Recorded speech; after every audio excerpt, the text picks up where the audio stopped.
Matapos ang higit 27 years ng pagsisilbi sa paghahatid ng balita, nagpaalam na ang long-time kapamilya journalist at correspondent na si Jack Batallones sa ABS-CBN News.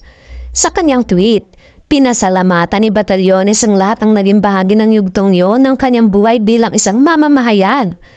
Pagkatapos ng 10,168 na araw, dumating na ang oras. Ngayon ang huling araw ko sa trabaho, nakita ko ang mga kaibigan ko na nakamove on na, one by one.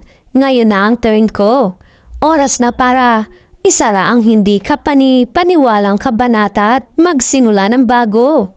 Salamat sa lahat ng naging bahagi ng paglalakbay na ito at nag-ambag sa bawat pahina ng aking kwento. Ani Batallones.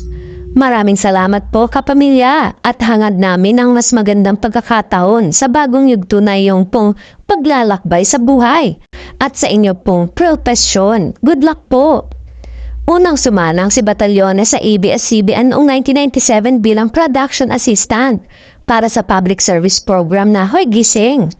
Pagkatapos nito, naging bahagi rin siya ng production team ng ilan sa mga programa ng ABS-CBN, kabilang ang Soho, Phylon Ngayon at XXX.